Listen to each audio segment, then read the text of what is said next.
What is the determinant of a matrix?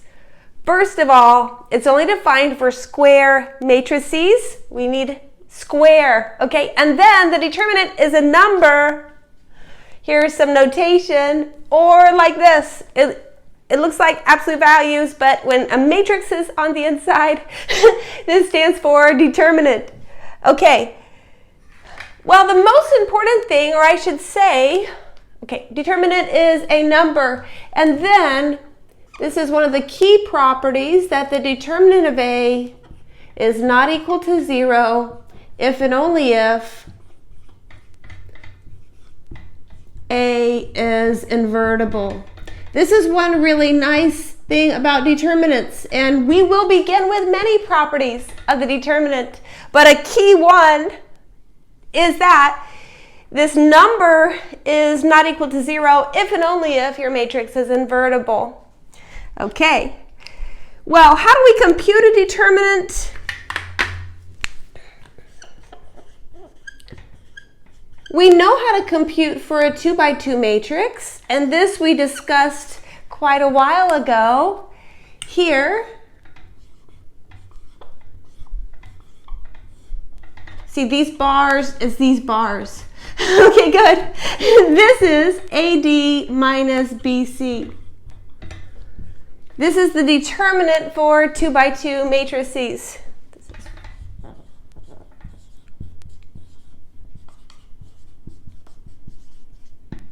And we know, of course, this number being non-zero is quite important for a 2 by 2 matrix to have an inverse, because the inverse of a matrix ABCD is 1 over this. And then you flip the diagonals, take negative of the off diagonals, and to take 1 over a number, we need it to be non-zero. Very nice. Well, before we get into how to compute for 3 by 3, 4 by 4, 5 by 5, things like this, I think it's important to understand the properties. We will now discuss some properties, and I'm not going to do every single property at once because the determinant has so many properties. Well, one we have already mentioned, but we're going to do a number of them. Then we will talk about how to compute for larger matrices. And the first one that I would like to mention, so what I'm going to do, here's going to be what I do. Property, show up for a 2 by 2 matrix. Property, show up for a 2 by 2 matrix. Like this. This is how we're going to do, at least at the beginning. Okay. Well, the determinant of the identity matrix is 1. And now let's show it for 2 by 2.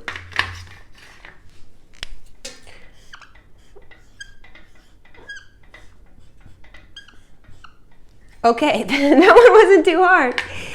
But what's the next property that I want to mention? Okay, if you take a matrix A and you interchange 2 rows, this is one of our elementary row operations. This multiplies the determinant by -1. Okay, so interchanging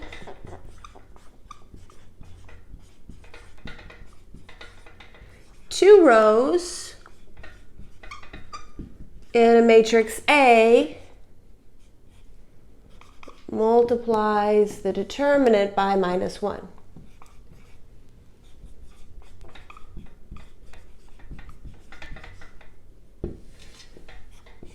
Okay, now let's see this for 2 by 2 matrices.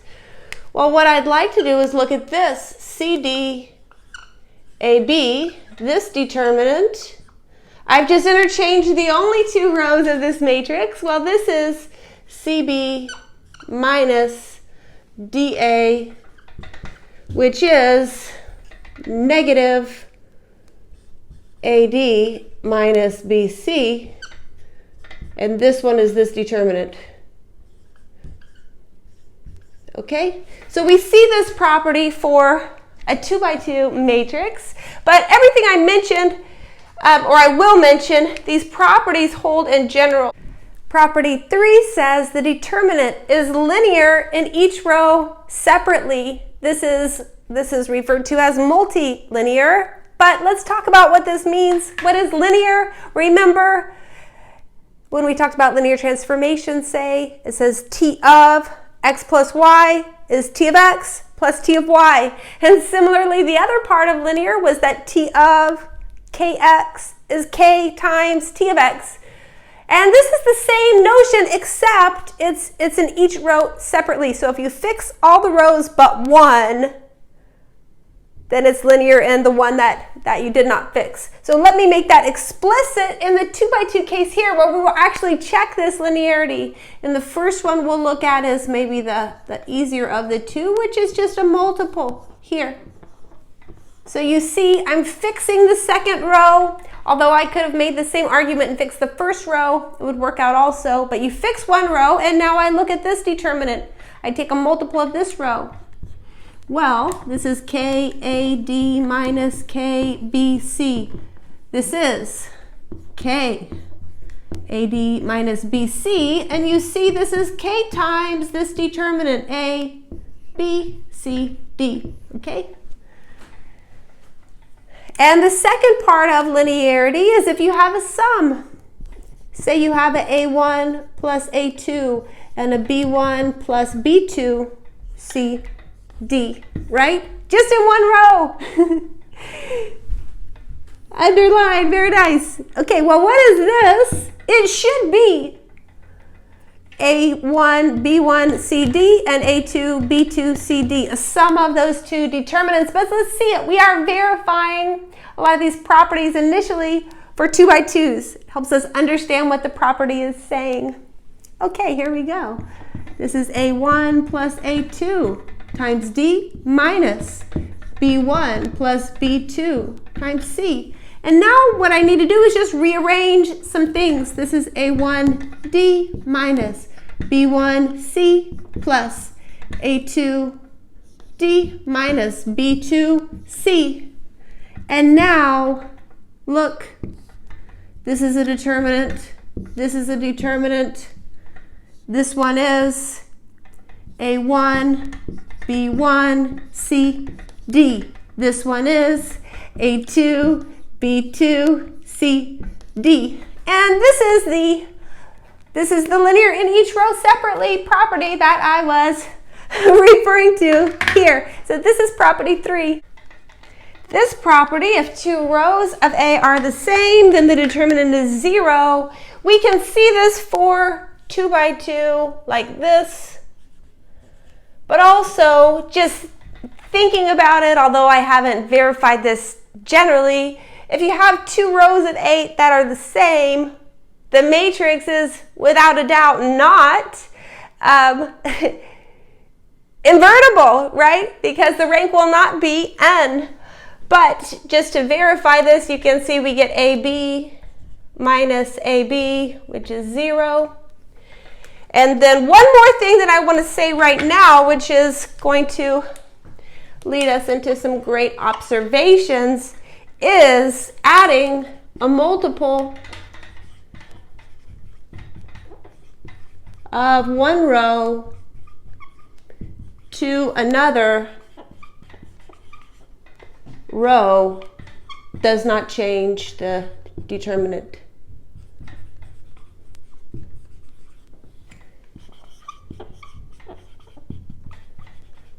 Now, why must this be true for 2 by 2, right? This is all we're looking at so far because we know it's a very simple formula for 2 by 2 matrices and we can see these properties in action. Okay, well, what does this look like? Something like AB and then say C plus K A and D plus K B. Maybe I should now space this better. Right? What I have done is I took A, B, C, D, and I added this multiple of this row to this row, right? We should get the same here, if this property holds, which I'm saying it does, we should get the same determinant as the determinant of A, B, C, D. So here we go. Let's look at this one, and I will. Okay, we're going to use properties we've already discussed. So you notice here, this is sum, so this, and it's linear in each row separately. So this will be A, C, B, D plus, this is going to be this, A, B, K, A, K, B. That's using the sum part of the linearity, and then using the constant multiple part of the linearity in each row, we get this. And now this matrix has two rows are the same, so this determinant is 0, and in fact we do get, this is just A, B, C, D. Okay. Now, so what we see, now I'm going to pause now. We have a lot more properties to discuss, but I'm going to start with these 5 for the moment, and I'm going to make some observations. Okay, what we see is we know the effect of elementary row operations on the determinant.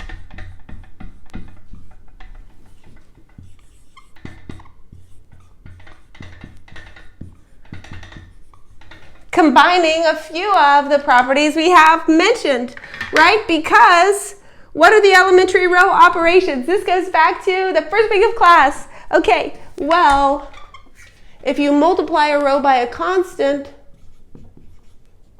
row by a non-zero constant, you can interchange 2 rows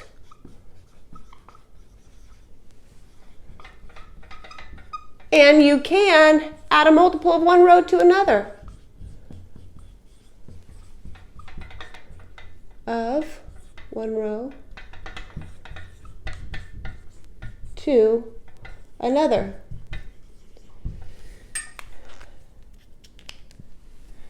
What effect did each one of these have on the determinant? Well, the last one, it's still on the board. Does not change the determinant. So this one doesn't change the determinant.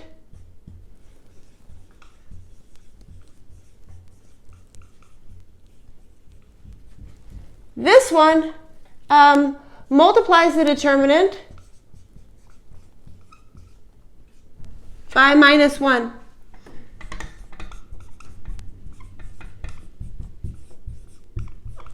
And finally, or firstly, depending on which way you read this one, well, this multiplied, let's see, I got to give it a name.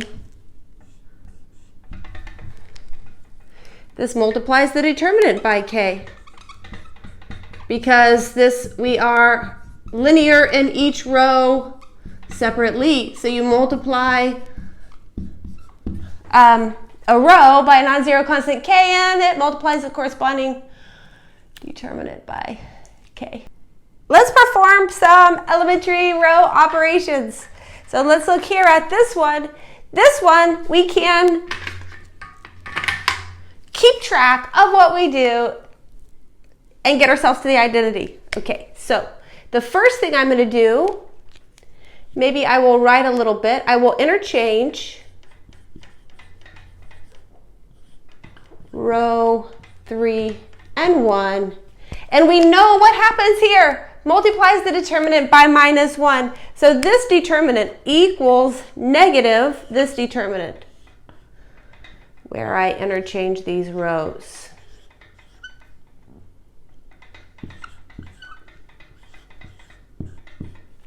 Okay? Use linearity.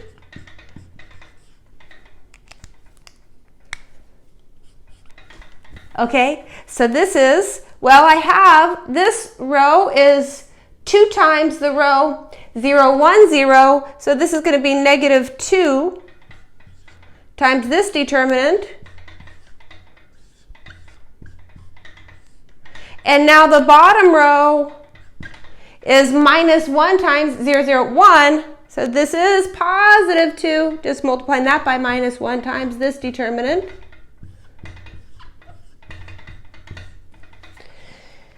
This is the determinant of the identity. So now we have here 2 times 1, which is 2. Okay, very good. We have found our first 3 by 3 determinant. Now here, hopefully you can look at the matrix and say, oh, I know immediately the answer is 0 because this matrix is not invertible. This is a rank 1 matrix. Every column is identical. And I mentioned that the determinant is 0. Well, the determinant is 0 if and only if the matrix is not invertible, or it's non-zero if and only if the matrix is invertible. But, okay, so this is the answer. But if you want to see it with, elementary row operations through that process, we can subtract row 1 from row 2. And we get the following. Adding a multiple of one row to another does not change the determinant, so we would have this equals this determinant 1, 1, 1, 1, 1, 1, 3, 3, 3, and now 2 rows are the same, the determinant is 0, something like this. So this is this idea of using row operations. Now, let's do a few, maybe I'll make one more comment, and then we'll do a few that are seemingly more abstract, but they're just using the exact same thing. I'd like to mention a 6th property now, which is sort of motivated by looking at this matrix, and that's the following. So property 6 is that the determinant of A is equal to the determinant of A transpose. So what does this mean? And then I'm going to do something a little bit more abstract in a moment. What does this mean? Well, the reason why this example motivated it is because I already said one property was if you have 2 rows that are identical, then the determinant is 0. Well, you look at this, and as we see, it doesn't have 2 rows that are identical, but we do have 2 columns that are identical. Okay? This property, that the determinant of A is equal to the determinant of A transpose, I mean, certainly we can, just as we did, check it for 2 by 2. This is AD minus BC, and A transpose is this. We make this a row, and then we make this a row, and this is also AD minus BC. But what that allows us to do for larger matrices is we can also do things on the columns. So for example, we'd look at this and say, oh, 2 columns are equal. Immediately the determinant is 0. Or you could have started by interchanging these 2 columns. Or you take and you multiply a multiple of 1 column. And that will affect the determinant by multiplying by that multiple. K, say, it's a number. Okay. So the determinant is this multilinear function which takes in a n by n matrix, gives you a number, right, as a function. And it's multilinear in the rows, okay, but it's also multilinear in the columns. Okay, well, that was an observation I wanted to make, just because this notion of either working with the rows or working with the columns, when we get into actually computing the determinant, it's going to be an important one. Well, here are a few examples, A, B, C, but they all start with this matrix A, and here V1, V2, V3 are rows, okay?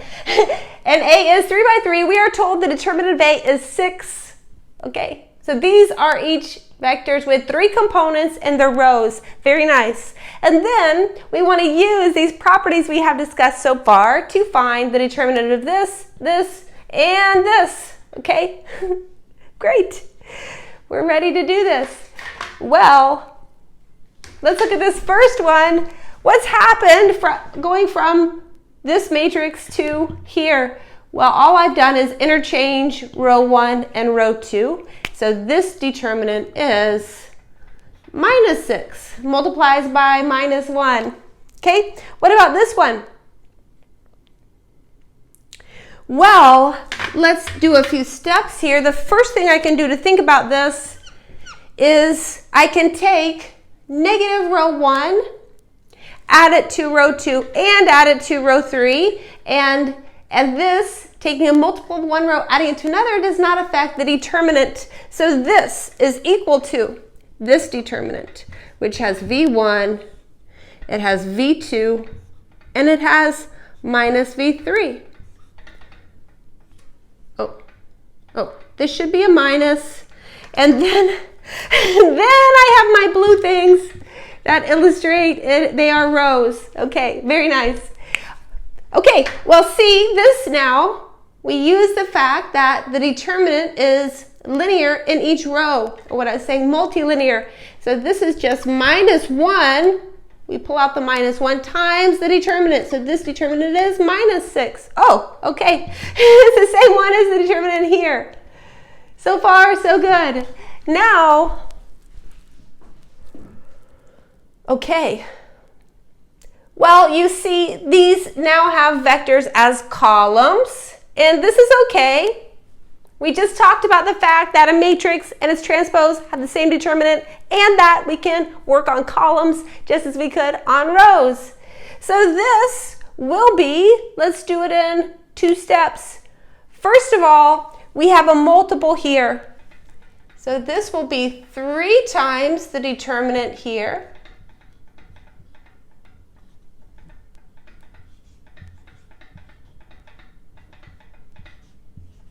It's multilinear in the columns, linear in each column. Saying the same thing. Okay, here are my columns. And then interchange these 2 columns, and you notice I will have exactly here the determinant of A transpose. So let me do this. This is minus 3 times this.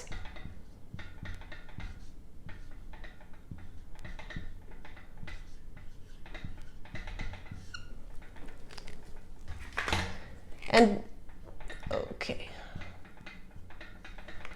So, this determinant is 6. It's the same as the determinant of A. So we get minus 18. And this is a nice exercise in the properties we have discussed so far.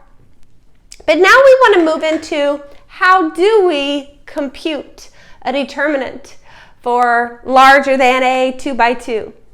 Well, now the question we've all been waiting for, how to compute a determinant of a larger matrix.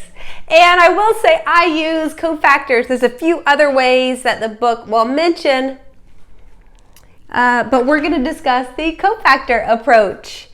Okay, but before I do, let me begin with a definition. Let's suppose A is an n by n matrix, and then a minor of A is a determinant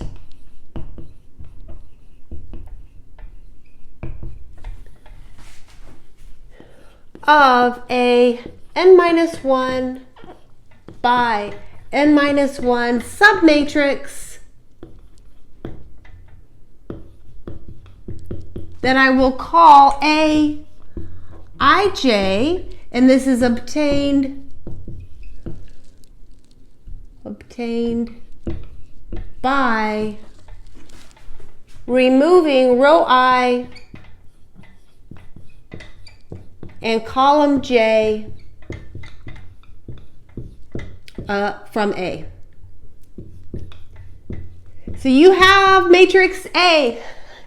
You cross off row I, cross off column J. This gives you an n minus 1 by n minus 1 submatrix. And its determinant is called a minor of A.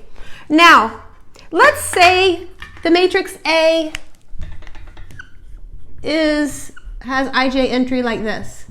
Then we may write a formula for the determinant that has some minors in it. So we may write the determinant of A equals, it'll be A11, the determinant of A11, minus A12, determinant of A12, plus, okay, I'll write one more before I do a dot, dot, dot, determinant capital A13. And then the next one will be a minus, but then the very last one is a minus 1 to the n plus 1, A1n, and then this determinant, this minor. Okay, well, don't get scared or something like this. It looks like a lot, but it's not too bad. So this is a special type of cofactor expansion. This is expanding about the first row. I will discuss momentarily that this is not the only option for calculating the determinant this way. But what is the whole cofactor part here? Well, if you define C, maybe I'll do it here. Cij is minus 1 to the I plus j times this determinant, then you can write the determinant of A in terms of a sum. This is called the cofactor.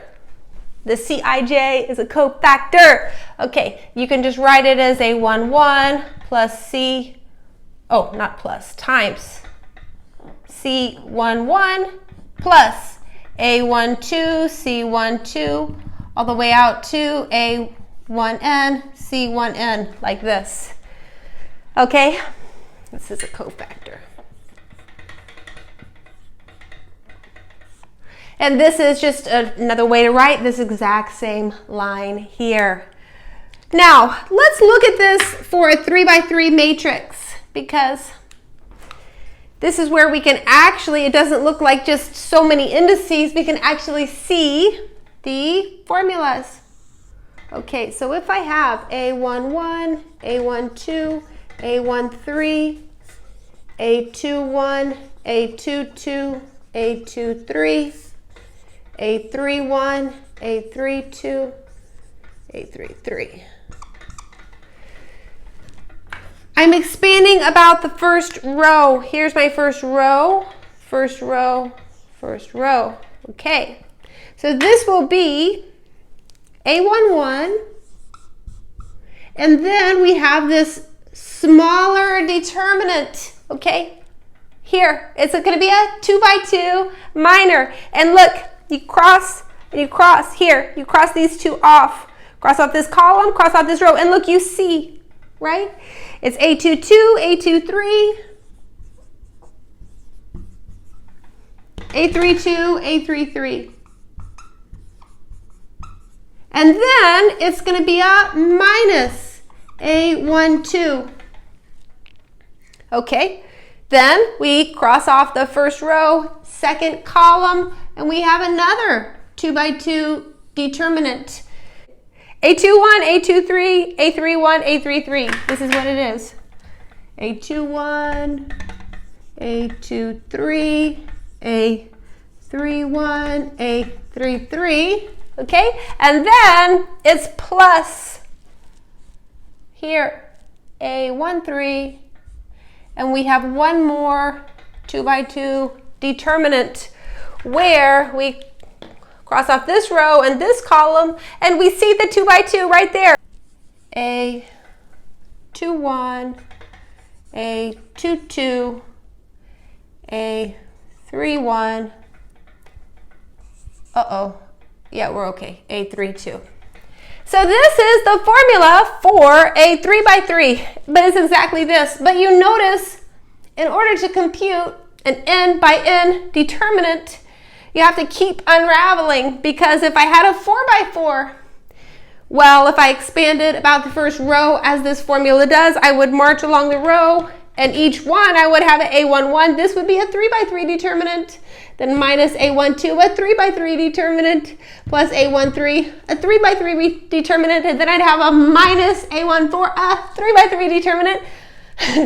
But then to compute each one of those, it would be a whole thing like this, a 3 by 3 determinant. And so you can imagine how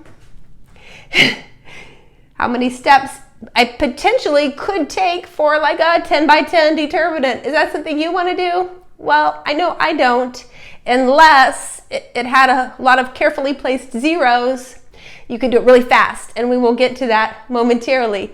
But this is a formula. It's called the cofactor expansion, and this is really expanding on the first row, but I will talk about other rows, columns, after we see this first example. Here's our first example. Now, I'm going to do exactly this, which is the only thing I have discussed, and I will expand about the first row, but then I'm going to start, even in this example, I will mention how we can approach it a little bit differently, and we can be strategic as to what we expand about. So expanding about the first row, okay, very nice. Maybe I'll circle the entries of the row again. It's here, here, and here.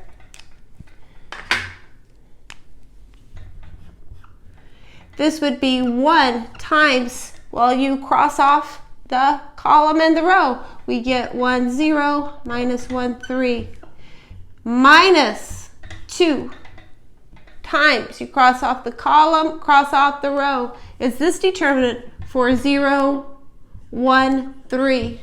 And then here, plus 0 times, well, I don't even really need to fill it in. 0 times anything is 0, but I will out of completeness. You cross off the column, cross off the row, you get 4, 1, 1 minus 1. Okay.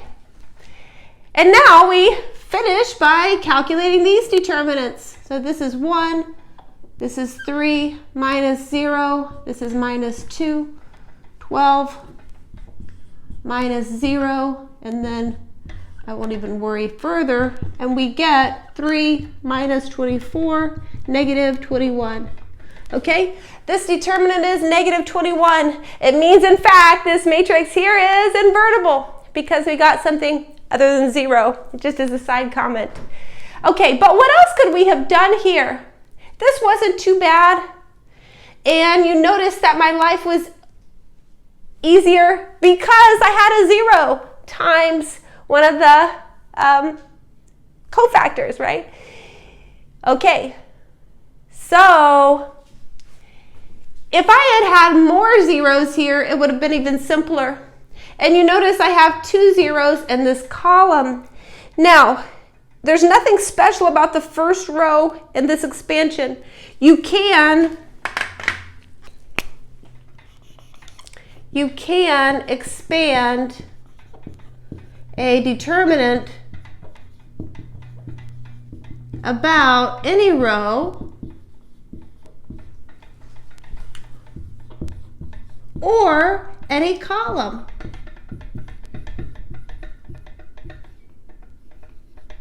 Okay, so I will expand this one about column 3 because of all the zeros. But before I do, let me just show you what would this look like.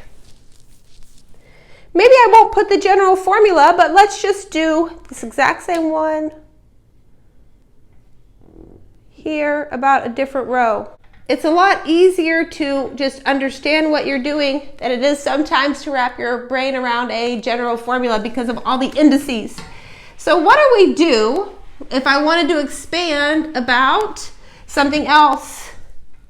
Well, if you remember, and maybe I should have left it on the board, this cofactor that comes up in the determinant is Cij, which is minus 1 to the I plus j times this minor.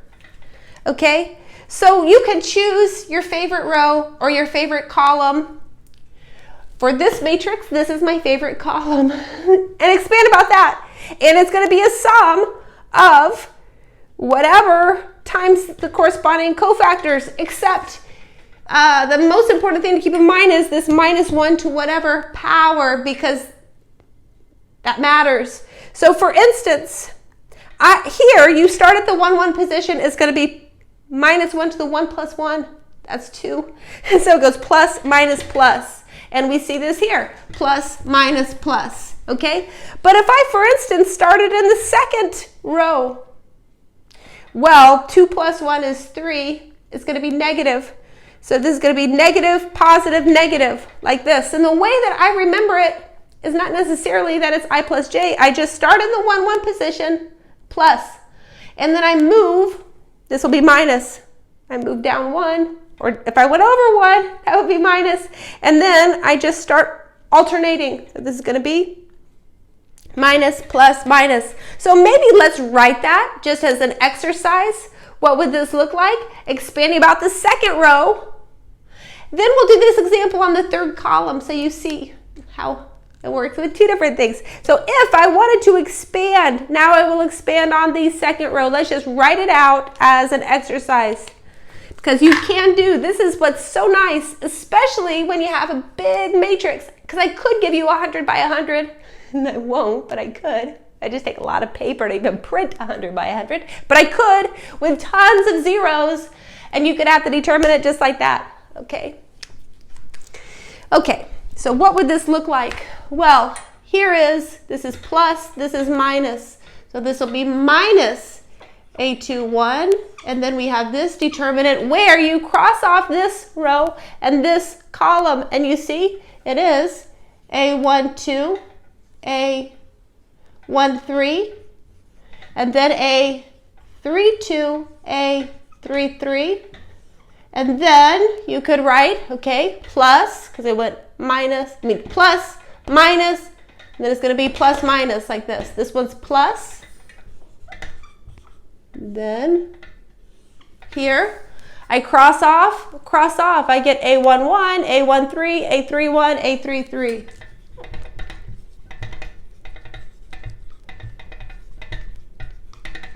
And then I have another minus. It's a23.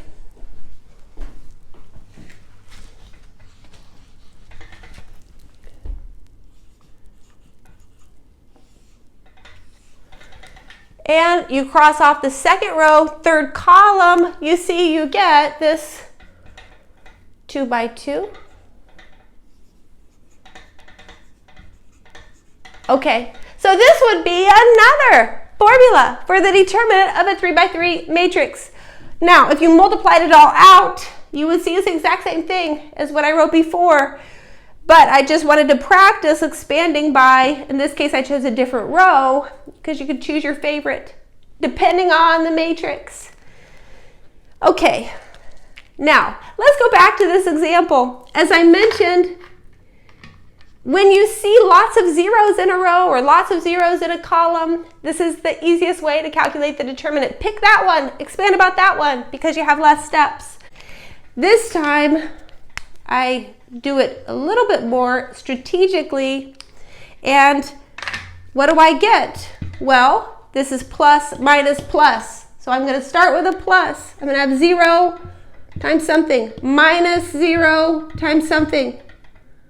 I'll just put dots because it doesn't matter. And then plus, right? It alternates plus, minus, plus. Then I have 3. This one matters. I have the determinant of, you cross off this row and this column. We see 1, 2, 4, 1. 1, 2, 4, 1. This is 3 times 1 minus 8. 3 times minus 7, in fact. Well, if I got a different answer and say I did it wrong, one of the times at least, but we get the same number, as we should. It was just showing you a different way to expand and calculate the determinant of this matrix. Okay, let's do another one. Well, here are 2 more examples, and they're both fairly quick if we're smart about how we expand. In fact, this will be, even though it's 4 by 4, this will be my fastest example of the day. If I can cross off this column, then I see the identity here. So I'm going to expand here by the first row. And what do I get? Well, it starts off plus, so I get plus 0, minus 0, plus 0, minus, okay, 2. And then I cross off this column, cross off this row, and I'm left with this 3 by 3. But that is the identity, and it has determinant 1. So this is just minus 2, okay? But you notice you have to pay attention. One reason I wrote these zeros was to figure out what the correct sign would be, because you start here, it goes plus, minus, like this in the expansion. Now for this example, okay, I could either choose this column or the bottom row. It doesn't. They both have 2 zeros and 1 non-zero entry. I will just pick this column. So I'm expanding on the first column. You see it's going to be a plus 5. And then you cross off this row, cross off this column, and I get minus 1, minus 4, 0, 7. And now this determinant is just a 2 by 2. Minus 1 times 7 minus 0. Which in the end is just 5 times minus 1 times 7. It's negative 35. But the interesting thing here is you notice, and this is going to be the next property that I mentioned. You notice, look, we got this just by multiplying what's on the diagonal. Now, just as an exercise, somebody else might have wanted to expand upon this last row.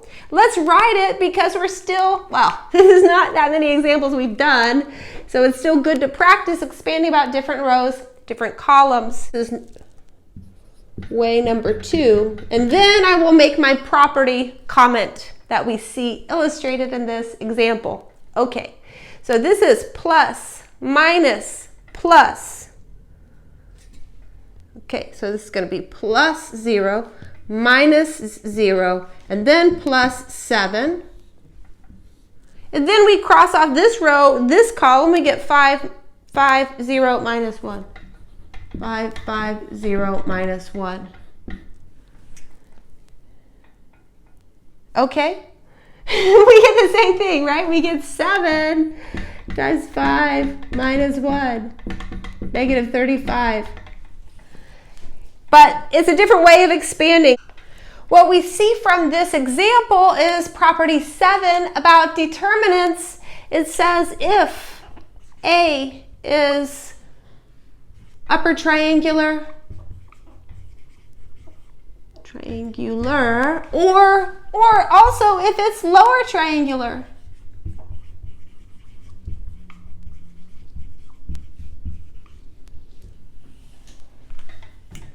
Then the determinant of A is this product.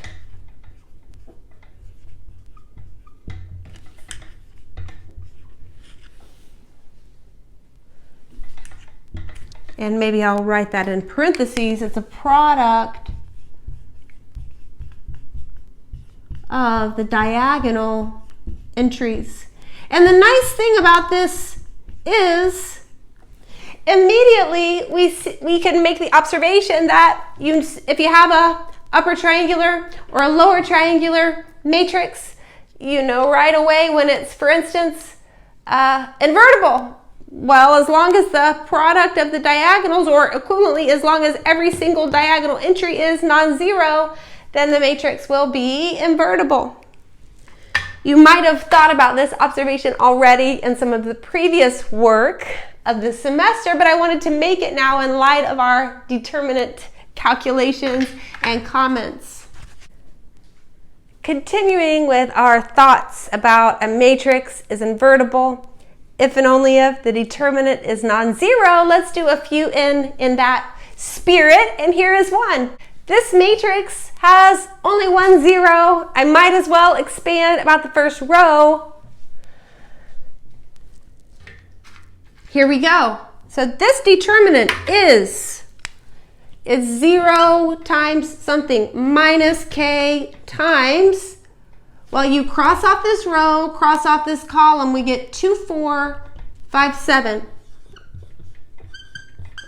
and then plus 1 times, I cross off the first row in the third column, 2, 3, 5, 6.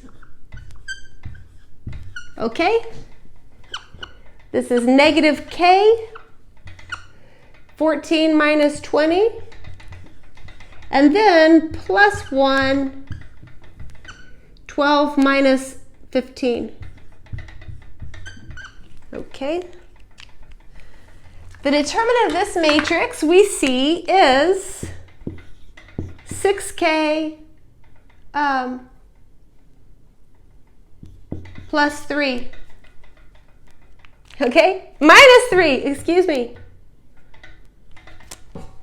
6k minus 3. Very nice. And then, well, we know the matrix is invertible provided the determinant is not equal to 0. So the answer we need, the determinant of A not equal to 0, well, means 6k minus 3 not equal to 0. And so now we have our answer. So this will be invertible for all k, provided k is not equal to 1/2. And this is our answer here. There's another question. Well, and this one I will say is foreshadowing things to come because we're going to be doing a lot of things like this very soon. Okay, but this is what we will do today. What values of lambda is this matrix A minus lambda times the identity? And this is a 2x2 identity, not invertible. Well, we know all we need to do is just calculate A minus lambda times the identity as a matrix and then figure out when the determinant of that matrix is 0. Let's do this now. So A minus lambda I is equal to this matrix. Maybe give a little bit more space here. This will be 4 minus lambda, 2, 2, 7 minus lambda. Right, because just as a side comment, if you didn't see that right away, what is this? This matrix is this. How do you add two matrices? Or how do you, yeah, okay, because I pulled the minus in. How do you add two matrices component-wise? So here, this would be 4 minus lambda, 2, 2, 7 minus lambda, right, like this. Now, what is the determinant here of A minus lambda I? This is our next step. So this determinant is, well, let's multiply. 4 minus lambda, 7 minus lambda, minus 4. But you see, I can't solve that equal to 0 just looking at it. What I need to do is multiply everything out and then refactor. Okay, so this is going to be a lambda squared. We have minus 7 and minus 4. And then we have a plus 28. And then we have minus 4. This is lambda squared minus 11 lambda plus 24. I see 8 and 3. Lambda minus 3 and lambda minus 8. Move here. A minus lambda I is not invertible, provided 0 is this.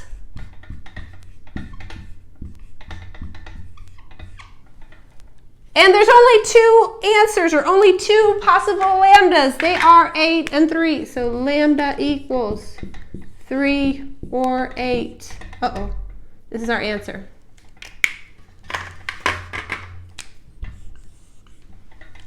This is the last property I want to mention in this section, property number 8. And it says that if A and B are n by n matrices, then the determinant of the product A times B is the determinant of A times determinant of B. So if you take a product, the determinant is multiply. Now, in particular, and this is an important part of this, we have, well, let's think about this. Maybe I'll think about it in blue and then write the particular part in black. Oh, I need an if. If A is invertible. Now let's think about this.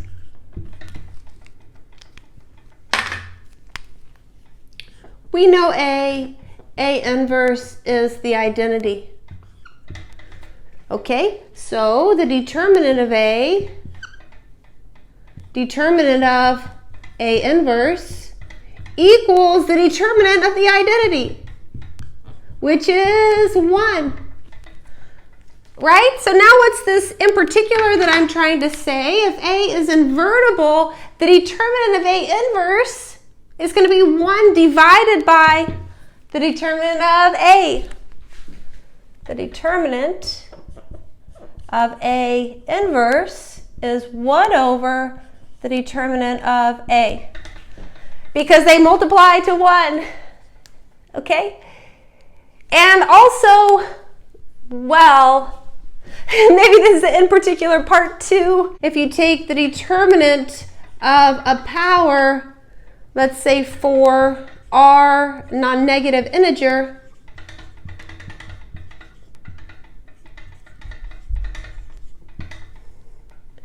this would be, well, think about it. It would be, I'll write it this way, determinant of A, determinant of A, determinant of A, r times, using this,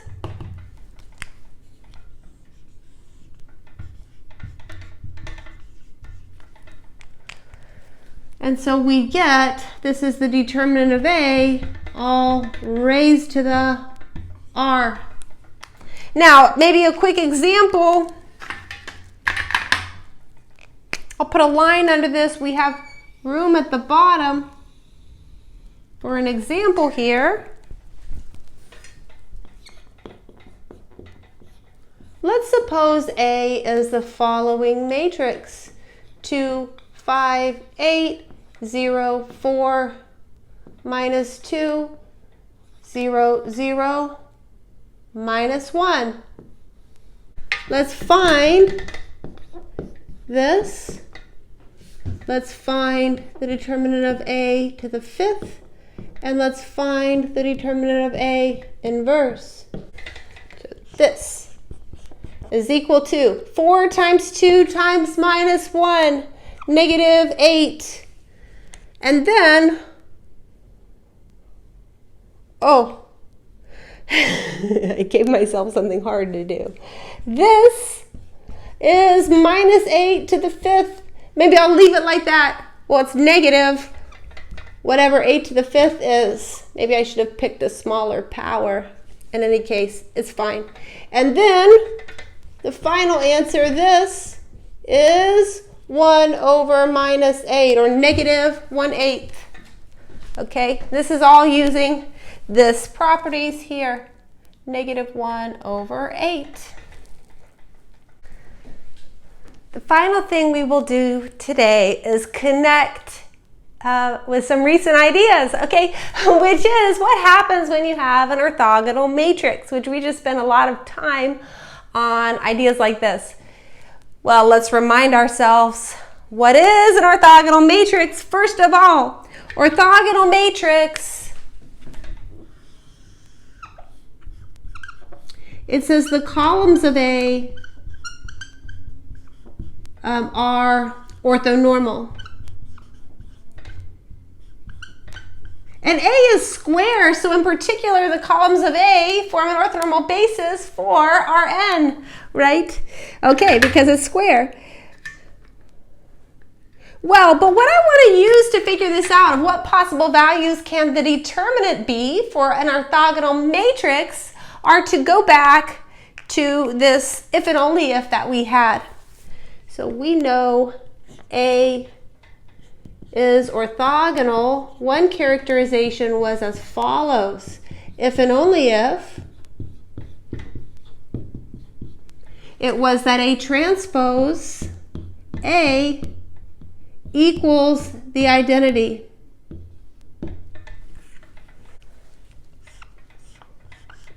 From this, we get that, well, the determinant of A transpose times the determinant of A must be equal to 1, the determinant of the identity. And, well, the determinant of A transpose equals the determinant of A for every matrix A. And if we use that here, we see determinant of A times determinant of A must be 1. Or another way to say that is the determinant of A squared must be 1. So you see, when A is an orthogonal matrix, there's only two options for the determinant. The determinant of A is 1, or the determinant of A is minus 1. These are the only two possibilities when you have an orthogonal matrix. Now, let's look at some examples that do each.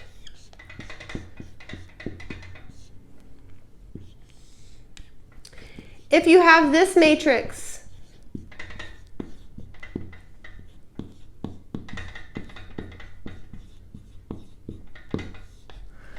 what is this matrix? This is rotation by an angle of theta, counterclockwise, right? This is an orthogonal matrix. It's one of our examples. Well, what's the determinant here? Better be either 1 or minus 1.